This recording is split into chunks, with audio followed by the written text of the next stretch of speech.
you got to not know who the fuck you are before you find yourself, you know? You got to let it all, you got to go through some ego death. You got to let it melt down. You got to get on your fucking knees and get down to the place where like you are surrendered to all the shit that doesn't work.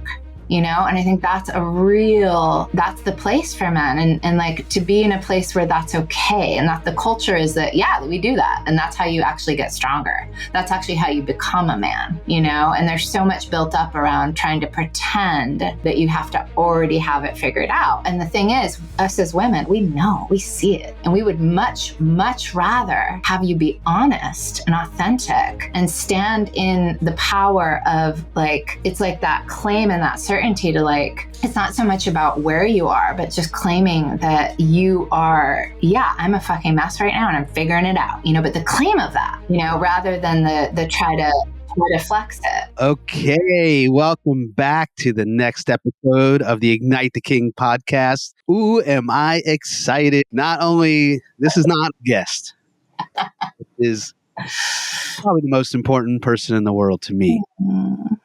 My new co-host of the Ignite the King podcast, my beautiful wife, NaniLea. Welcome. This has been a long time coming. Thank you so much for answering the call. How are you? Thank you for having me. I'm at the edge of my seat right now.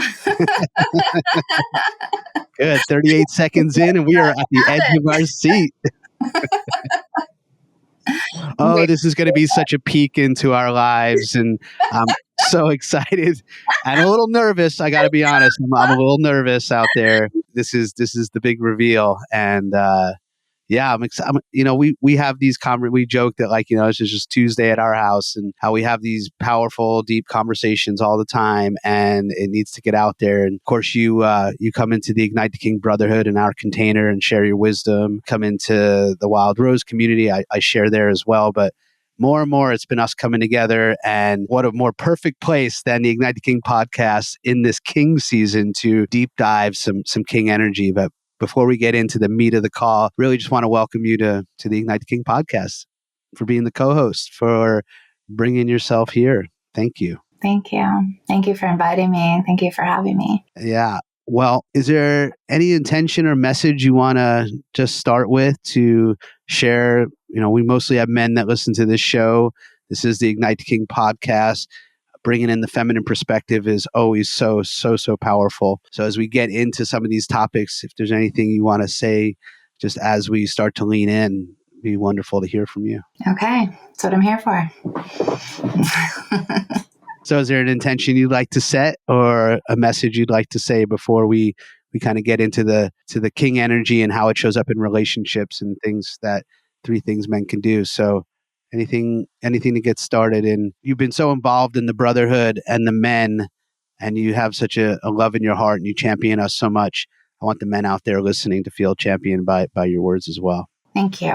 I mean, really, I just marvel that here we are, able to record our conversations and have it put out there, and really have no idea who's going to hear it. So my intention is that this serve as, you know, something that touches you as you're listening. That's something that we share today, whether it's something in our life that we've learned. We've been through so much, and part of the intention is to bring the wisdom of our own experiences here.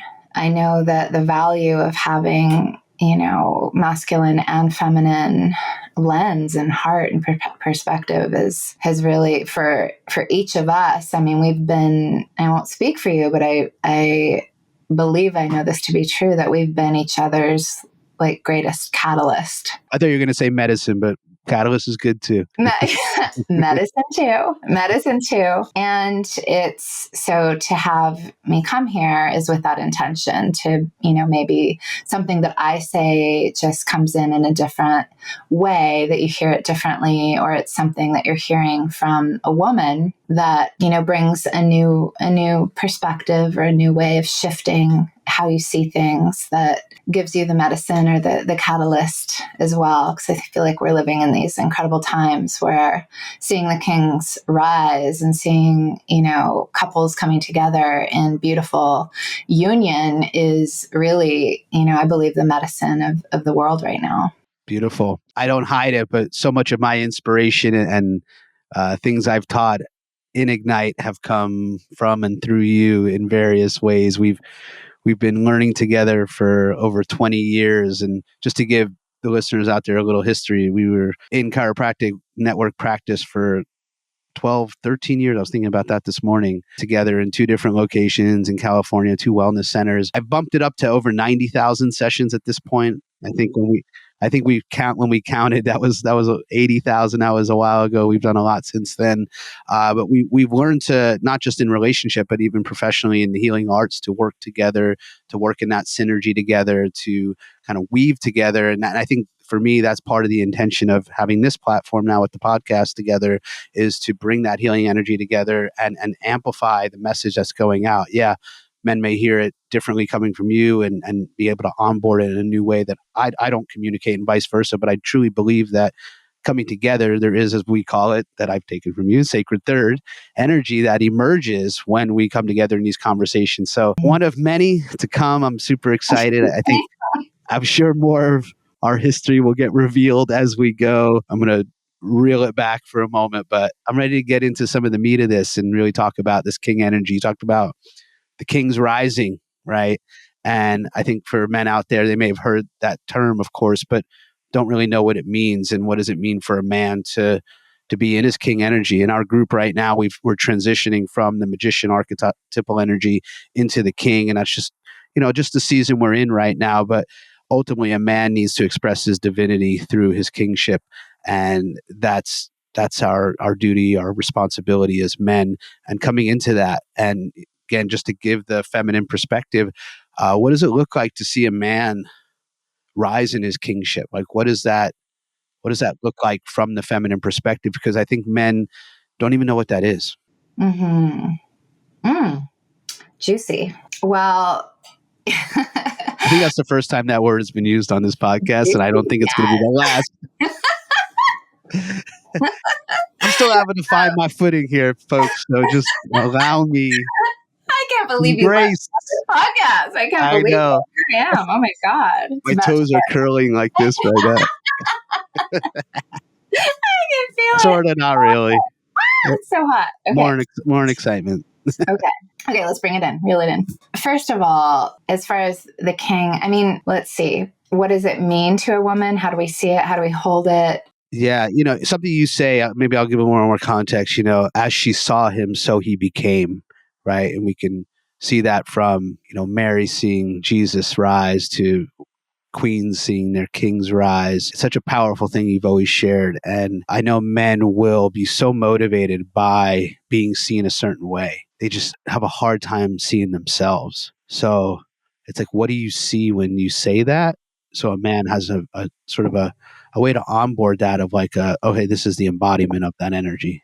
As a general overview, what I see right away is, and it's similar, it's the same really for women, going from maiden into her queen. And for the rise of the king, really what I see it to be is one of the first signs is that you self-initiate yourself forward, which means that you start to individuate, you start to become, it's literally like cells. Like, I know we have such a science background, so I'll go to that. But like cells start to do mitosis, where they start to divide, where you start to see, like as a boy or as an immature man, you're just kind of taking on the parents' beliefs, the parents' conditions, the culture, the family, what everyone has been teaching you and shaping you to be. And that's that era. It's the same as the maiden, the woman who's the young girl. And she's just, she's not much of an individual. She's really just kind of exploring all the options and all the colors and all the flavors of life. And someone else is really in charge. So a man, when I see him come into his king, there's a vibe to it. There's a feeling to it, but it's this energy of like getting to really claim and own who the fuck he is beyond, and, individuating beyond his own conditioning or beyond what the culture tells him to be or what his upbringing was or whatever it is. Even what even what a woman wants him to be. And that's where it gets interesting in the chemistry too, because it's like really knowing himself and like standing in his own I am presence, where it's like, I know who I am and I will, and taking that throne of sovereignty. That's when it's like an emergence of the mature man. And that's when a woman will be like, whoa, there's a man in the room, you can feel it. You're like, whoa. And that's when that's like the turn on, like instant, where it's like, whoa, all right, there's somebody here. And it's all about how he holds himself. I mean, I just want to jump in because there's like 10 things in there I want to like pause on because they're so juicy. See, I'm using the word already. Oh, it's going to happen. Twice. It's going to happen. I'll use yours too, probably. I remember our mentor, Donnie Epstein, would do those exercises where he would have men come up to the front of the room and put their pelvis and body in different postures and have the women make the sound of how it felt in their body. And pretty much across the board, every time the sound that would come out of the women was the same. It wasn't pre-planned. It was like they just knew in their physiology, in whether they felt safe at a core level, safe or not, if a man was in his power, if he knew who he was. And we're talking millimeters of a pelvic movement, right? Oh, yeah. So just out of his power. So when you say like a man knowing who the fuck he is, knowing I am this, and having that vibe and walking into a room, that it's felt. And it's felt when it's not there. And that's probably more often the case. What I heard in that, and this may dive a little bit deeper on, is there's real, and you said the word mature, it's a real maturation that occurs. Like, and that's so much of what we talk about at Ignite is a man going from an immature boy to a masculine man, or a mature masculine man. And what blocks that, and I talk about that a lot, rites of passage, lack of mentors, suppressed emotion, those kinds of things. But you can really tell when a man has done the work or has been through some shit, things aren't going to phase him, right? And the feminine is going to come in to try to phase him, ultimately to see if she can feel safe and relax. It was a lot in what you said, and it's just a core principle we teach about. And I'm curious if you want to sort of double tap on that a little more. Double tap. I don't know that one. Okay. I got some stuff for you. I'm learning things here. Okay. Hanging out with the younger generation now. Over here. Okay. Yeah. And something to say about this, because I feel like this is just where I see a lot of the work to be done, is that in between the immature and the mature is kind of the teenager, where there's this like a man coming into his power, being in right relationship with power is what it's all about. Like truly being sovereign. And that's the king. The king is truly in command of his energy and in command and like in a coherent state of truth. And in, truth, like real truth. And that like young, masculine, where it's like maturing, but still that like adolescent teenager, there's a lot of like, trying to kind of rebel against the patterns or the conditions or the ways that you were like selling yourself out, or the way you conditioned to be raised, or the way that you've been not living your truth. And there's this like rebellious period where there's a lot of like flexing. There's a lot of like, oh, let me show you my power. Let me show. And women are terrified. But men stop there and they think that's power. And women are like, okay, and that is what I think our culture teaches men. Oh yeah, that's the basis of all marketing right there. And they want to flex, they want to flex in all the different ways. And they think they need to flex. They think the flexing is actually what is attractive to the woman. That's like just the beginning to even enter the domain of like becoming a king. But the king really is like, he's rest back. He doesn't need to flex. He owns it. He owns it. And I think for men, there's a period of time in that becoming and like in that kind of going through the fire and like facing the fire and going through all that it takes to really get sovereign, which is a lot. I think it's an ongoing life. You got to keep yourself aware all the time. But it's like, are they willing to do that work? Are they willing to show up and not get it right 1,000 times? Are they willing to be vulnerable and say, I don't have it already figured out? Are they willing to feel the pain of failure before they have? You're hitting on the biggest inertia barrier I have found most men have to break through to do the deeper work, to go through that maturation process. I'm actually taking notes on this recording, which I think is the first time ever, because Men, if you're listening out there, I'm learning every day from this woman. And, whether I heard it once, never, 1,000 times, it hits deep. Thank you. Because what I feel in your voice, and I tell you this all the time, is just how much of a deep care you have for seeing men go through that process to be in their power, to be sovereign. And, we use that word sovereignty, and I think that word has kind of gotten pulled apart in the culture, especially over the last few years. But it's like being true in yourself. Sovereignty is one of the pillars of kingship we teach in Ignite. It's the first one because without sovereignty, it doesn't matter if you have order in your kingdom. It doesn't matter if you're giving your blessing. You can't really, and you won't have a legacy. So unless there's this ownership and this owning of this sovereign energy in who we really are. And I know just in my development, but also just my age and having a family, just like being okay with who I am.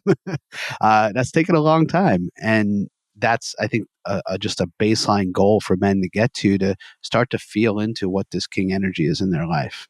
Yeah. And I think that's what's so incredibly valuable about what you've created with Ignite the King, and like why I see so many men have such incredible, results and like see what happens there, is because it's just having a context for them and having a space where they can go to just come undone, and it's like and us as humans in the culture, like there's so much like flexing again. It's like trying to be perfect or pretend you got it all together, or like, and you got to not know who the fuck you are before you find yourself, you got to let it all, you got to go through some ego death. You got to let it melt down. You got to get on your fucking knees and get down to the place where like you are surrendered to all the shit that doesn't work, and I think that's that's the place for men, and like to be in a place where that's okay, and that the culture is that, yeah, we do that. And that's how you actually get stronger. That's actually how you become a man, and there's so much built up around trying to pretend that you have to already have it figured out. And the thing is, us as women, we see it, and we would much, much rather have you be honest and authentic and stand in the power of like, it's like that claim and that certainty to like, it's not so much about where you are, but just claiming that you are, yeah, I'm a fucking mess right now and I'm figuring it out, but the claim of that, rather than the try to flex it. There's such a fear of that letting go. And when I hear you say like telling the truth or being honest, vulnerability is the word that comes up, which scares the shit out of men. To be vulnerable, ultimately at the core level, the wound is like the love's going to be withdrawn, right? Many men have grown up with immature situations in schools and college and fraternities and sports and military, where shamed, ridiculed, all the things that basically shut all that down. And to your point, there's more now, but where do you even go to do that work in a safe place? And we always use the metaphor of the butterfly, right? And going through that death before it's reborn into the beautiful butterfly. And yeah, to your point, you have to be on the floor as a mess, kind of like letting it all fall apart to reform into something new. And it's a skill to bring someone to that place. I mean, sometimes I've seen you do it too, or, we've had experience, in all of our 90,000 whatever sessions, it's like, let's just bump it up to 100. It sounds better. 100,000. At this point, yeah, you have to be willing. It's not always that it's going to be that, but right. You just have to be willing to step. And this is where the feminine is really like the feminine energy within the masculine, and the mother spirit, where it's like the feminine is the mystery, and if the man really respects the feminine, which is a whole other part of this conversation, if the man really honors the feminine nature, he will honor the mystery itself, and he will step into it because he knows that it's the pathway to his own evolution. He will be in that. It's like the Shakti Shiva dance of the Kundalini. Like there's times where it's the masculine forward, there's times where the feminine forward, and there's that, sacred spiral dance. And it's like, if he can understand, like, this is the moment that I am stepping into the mystery and I'm going to need to let go. And the same for women. It's not like women aren't doing the same thing. We are. It just kind of, there's different conditioning, and it looks a little different because our natures are different. I've said to men many a time over our immersions, ironically, to tap into our masculine nature, we need to take a page from the playbook of the feminine. and be able to go. I liked how you described it as the mystery. I would probably say the unknown, right? And what I tell men is you don't have to know what you're looking for. You just have to go looking. It will reveal itself. And I love the power, the analogy of the mystery. It is a mystery, and to embrace that. And that is integration. And I love how you brought the Kundalini in, because it is the weaving together of the masculine and feminine. You know, our work with sacred union, it's about coming together. So it's like, in order to express more fully one of them, both need to be online, right? Yeah. And for the women too, I mean, the women also need to go through that, and they need to know often that they have the masculine, like that there's just enough stability, or that stability will be regained after going into the mystery. So there's like a trusting that the masculine energetic is there too, as a reoccurring pattern. Like, I'm not going to step off and go into the mystery and stay there forever. Like, I will reemerge. You know, I will go in the death rebirth process, but I will reemerge. This is actually a great little transition point for us to kind of bring this a little more into actual relationship, because we're talking the internal masculine, feminine, but we also wanted to bring forward on this episode about the actual man as the king in relationship, in his intimate relationship. And everything you're just saying about the internal back and forth, I'm like, well, that's absolutely the same in our relationship, right? And in masculine, feminine relationships in general. So maybe we can start to kind of bring it out to that, where it's like how the king not only is seen, but how he has to show up every single day in the family, in the relationship, and what that actually looks like. So maybe you can. Yeah, I'd love something's coming through to say about that, because I feel like, again, going back to that cultural story or kind of idea that men can take on, that they have to have it all figured out. And for women too, what really I've found is that it's not that you need to already be there, you know, like already be in that place that you are seeing as where you're going, you know, to that king and to that vision of yourself, and what, you know, is you're being called towards, and what really is being desired. It's a commitment to that path. It's like, I'm committed to that trajectory, you know. And for the compassion of self, where it's like, but the unwaveringness of the masculine is like, I'm not wavering. Like, I will, and I am more every day, you know, and there's always going to be the next step. So you have the compassion, where it's like, I don't have to have it all figured out already, you know, and it's like that paradox of like, and I'm already him, you know, like I'm already him. And like, that's where, as she saw him, so he comes into play. Because as the woman, I see us as being, we're the womb, you know, we're the one who, you know, there's an ancient, or not ancient, but old Apache Indian saying that goes, when the women have lost faith, the tribe is doomed. And like you had mentioned, yeah, and like you'd mentioned, you know, Jesus resurrecting, and it was Mary Magdalene who saw him. It's that, you know, it's her faith that he resurrected in. It's like she was there, and he resurrected in that faith, that field of faith that she was helping to hold. You know, that was a frequency and a space that he reemerged in. And I think that story holds those codes. And, you know, that old Apache Indian saying holds the codes, that like, as women's, we are holding the faith, you know. And the men, I think, I mean, let me know, but can't you feel it? Like, if a woman's lost faith in you, it's a very big thing.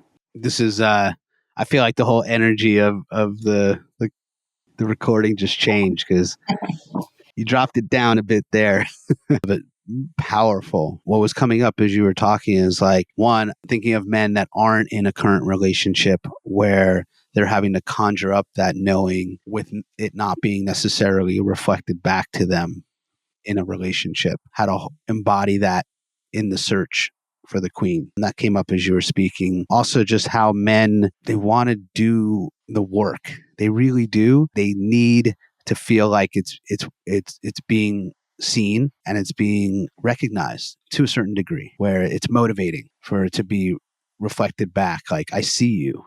I see that you're working on yourself. And I know for men that goes a long way. Yeah. And I would say, as far as the king energy, that it's like the sovereignty to not need it, but to be nourished by it. You know, it's like you need it, but you are doing it regardless of if anyone ever sees it, because you are so connected to your mission that you are doing it for God. Like you're doing it for yourself. You're doing it for the legacy that you leave behind. Like that actually makes it more of a call forward to give the appreciation and give the, you know, when it's not like needed from an outside source. And that's where I would say the sovereignty is felt. And I've seen a lot of like energetics between couples where it's like neediness can be a big one there. Yeah. One of our coaches said recently, committed but not attached is kind of what comes up, you know, in a certain respect. But it's the sovereignty of just having the knowing that you're doing the right work in the world. It getting recognized as such makes it even more powerful. Let me put it that way. Yeah, it's an amplification. And I feel that it's like, are we amplifying each other? And are we in a relationship where we're here to amplify each other rather than tear each other down, you know? And for women, it's a similar thing with like our radiance, you know? And it's like a woman who will get dressed up and like enjoy her being beautiful that night or whatever it is. And she's doing it because she's enjoying, that's her nature, to be radiance itself. Like that's our nature, is just to feel the radiance of life coming through us, and to whatever way we choose to do that. But like the dressing up is a part of that, and to do it, to just be the radiance and to experience that and celebrate that in ourselves versus I need you to notice me. I need you to compliment me. You know, I need you to tell me that I'm beautiful and I'm okay. And that's what a lot of, you know, we'll see is like for women too, is where it's that place of like, where are we sourcing our self-worth? Where are we sourcing our own love? And that we come to the relationship already whole. That's what really sovereignty. I mean, for me, and men, you better notice her when she walks in the room dressed up, just to say. But the thing is, I don't need it. It's like, it's an amplification, but I'm not going to leave the room deflated if it doesn't happen. Right.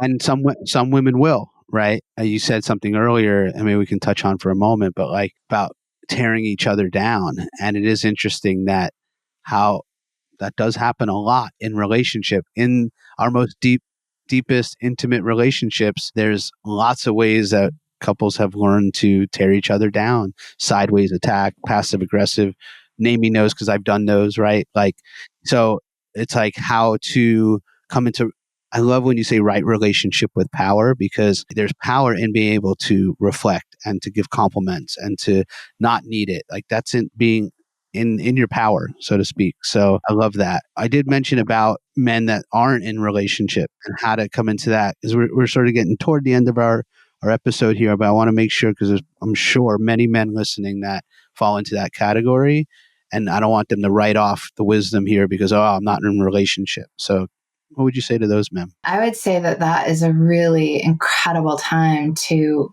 you know, build your own, I want to say like self-love, or, you know, your own identity, because who you bring to the relationship is everything. And it's a really powerful time to like get to know who you are, get to know that you can amplify and kind of like be on mission and be clear in your own values and your own self, what you're actually, you know, bringing to a relationship, what you are desiring in a relationship, because all of that, there can be like, I'm just looking for the relationship and then I'll have all that stuff. And it's like, actually, if you cultivate it in yourself and you come to the relationship to share it and to amplify it and to bring more, you know, that's what, even after marriage, it doesn't matter if you're, you know, single or not, it's the same thing of like really having that self-responsibility to come to it whole, to come to it, you know, to be a sovereign being, you know, and the relationship will show you all the places that you still have some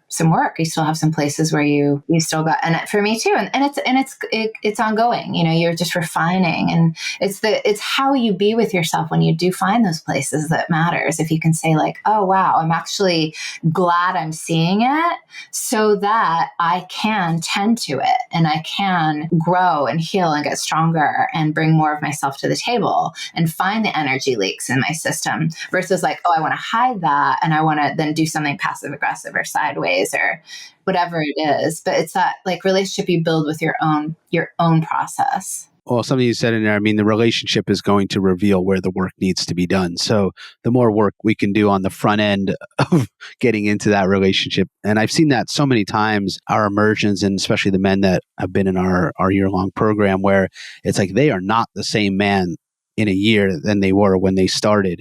And I've seen it both in men coming into themselves to find that relationship. I've seen men come into themselves to be a father that weren't ready to be fathers, where it's like there is this self-work, this deep introspective work that needs to be done so that you can show up fully in that relationship and not, it's like people saying having a baby to save a marriage, where it's like, no, it's only going to stress test where everything needs to be looked at, right? So it's like working on ourselves so that we can show up in the relationship that way, which will then reveal even more things to then work on and go deeper. And I truly know, and I know we know in our relationship, that is what brings us even closer together, more in love and deeply connected, because you got to go through some stuff together. Like no one gets out of that one for sure. Yeah. And I feel like it's, it can seem like work and work on yourself, and then you work it like a lot of work, and it's sorry, I never use that word a lot.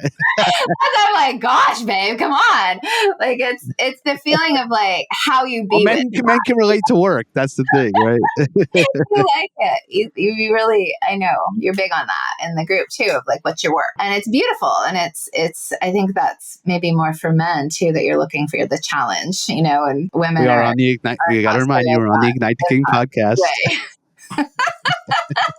Like, where's the challenge? But I feel it's also like the standing in the desire. I'll say that because you asked about the men that are single. It's, standing in the desire, like I said before, like that you're committed to your kingship, no matter where you are on it, that you're committed to it. Because you can be just beginning and you can be showing up in a way that's like extraordinary and you just started. But it's how you're showing up and that you're committed to the kingship itself in yourself. The other thing that I wanted to say to those men is really standing in the desire, like standing in your desire and owning your desire for the queen. That's something like not downplaying what it actually means to you and standing in that and knowing that like you don't have to be perfect first and do all your work first, a little bit of it, so that you're step up a little bit.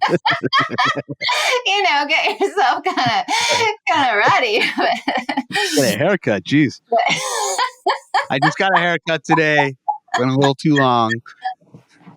Well, because you're going to have it the whole time. You want to, as the strongest couples, and for our relationship too, it's like you still want to have your independent sense of self, the place that you go to do your growth that's not with the other person, So it's like you're starting now, but it's not just until you find someone and then no, that's it. It's like it's ongoing because that's to be. But I would say like standing in your desire for the queen.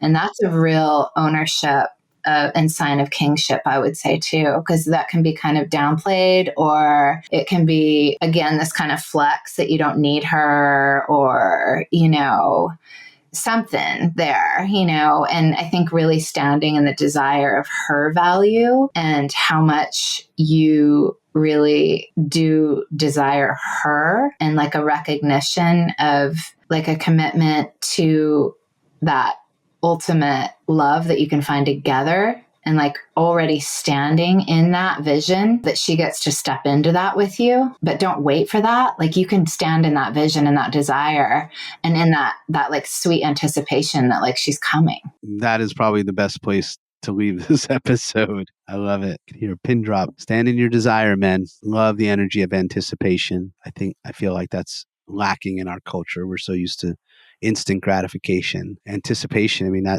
know we did a call a while back around foreplay and anticipation and building of energy, right? And a king in my estimation, needs to be able to hold that energy, right? Be able to embody it, to hold it, not to just hot potato it out. So in that vein, I think we're gonna wrap it up here. Any last words you'd like to share? Your first time? I thought we were going to start talking about Tantra just there. I was going to say. Well, that will be the tease for the next episode, man. There's more. There's a lot more where this came from. We are just getting started. I mean, we are barely scratching the surface here. First of all, thank you for being here today. Thank you for being my ride or die. Thank you for being the co-host on this show, being everything that you are, being the woman that you are, the mother that you are, the wife that you are, the light in the world that you are. Thank you. Thank you. Thank you. It's an honor to be here. Thank you all for having me. The one thing I'm feeling called to say, just to close on, is really know that you matter and that your kingship matters. And, what I've witnessed time and time again with, the thousands of women that I've had the honor of working with is medicine for us too, and it's our deepest desire to have you in your kingship, and it's like a woman can feel it, and just knowing that it matters, even your claim to kingship alone, sitting by yourself somewhere right now, is a ripple that goes out in the world that is, one of the biggest gifts I feel that you can give to this world. Beautiful. Well, we're going to leave it there. I hope you enjoyed this episode. Remember to like and share it. Share it with someone that needs to hear this message. You never know how far reaching something you say or do today will affect the lives of millions tomorrow. And remember to subscribe to the channel. We will see you on the next episode.